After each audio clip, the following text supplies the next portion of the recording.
I remember a particular Kinus HaShluchim. It was time for the banquet, and most of the Shluchim, instead of eating, were just learning Rambam for that day.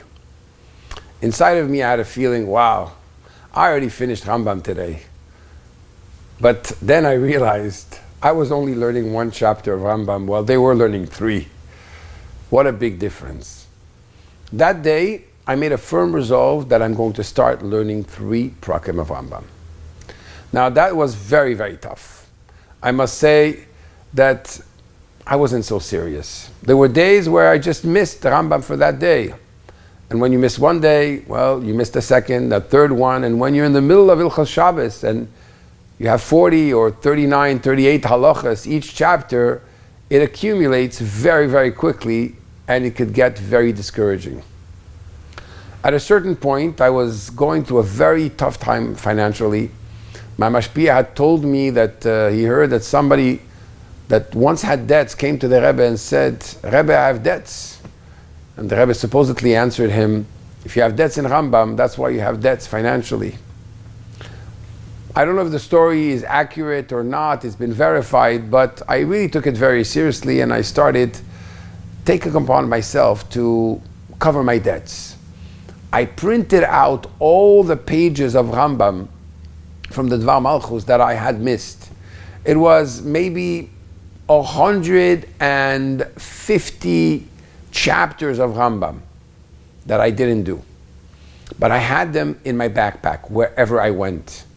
So here I am, I have 15 minutes there, I stop in a corner, read my Rambam, take off a page, then I go to a certain yeshiva, I stop over there, a few more pages, and slowly but surely I'm catching up. The Siyum Rambam is approaching in about 4 months. I really want this year to be able to accomplish this and just finish the whole Rambam like the Rebbe wants. And suddenly, 2 months before the end of Rambam, the end by the Siyum of Rambam, 2 months before the end of this cycle, something just happened. I had made over the years pledges that I never kept, that I wasn't able to pay, or the people that I pledged to never showed up, or I lost their address or their contact, and suddenly a lady from Israel that I pledged money for a wedding, another person from Canada, another person, and slowly but surely, however they found me. Not only they found me, but I had the means to be able to pay up my pledges. It was incredible. At that moment I realized if you do a takana like this and you are just fulfilling what you need to fulfill and you could pay your debts, imagine if I learned Rambam every day without even missing a day. So I started, and that coming year I was very serious to make sure that every day I do my Rambam.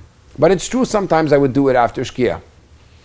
Then, Baruch Hashem, I started a new cycle for the next year where I learned Rambam before davening.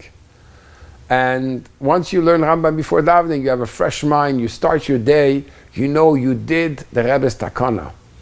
I want to tell you today, Baruch Hashem, the times I've done Rambam over after Shkia can be counted in the fingers of one hand.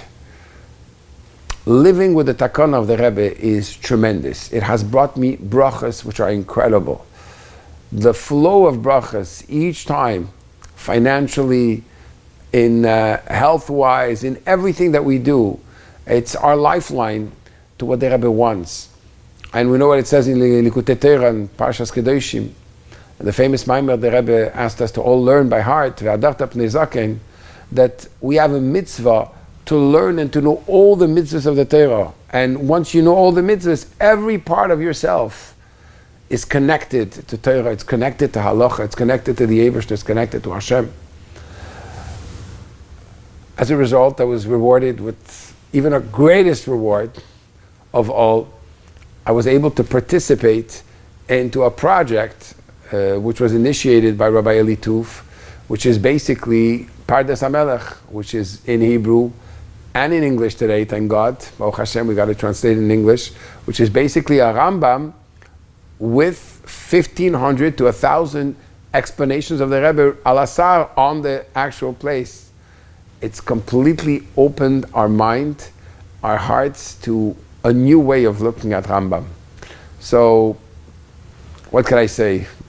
Making a commitment for Rambam, even if it's tough, even if you're in Shlichus, that time you would run, instead of running around for your Parnasa, you'll see how your Parnasa comes to you, and how when you focus, like it says in the Mishnah in Pirkei Avos, it's called Mekabel Alav Ol Torah, when you accept the yoke of doing what the Rebbe wants, learning Rambam, learning these halachas, then automatically the Eibishter takes away all the difficulties, all the worries, and you can just focus on doing what you have to do best.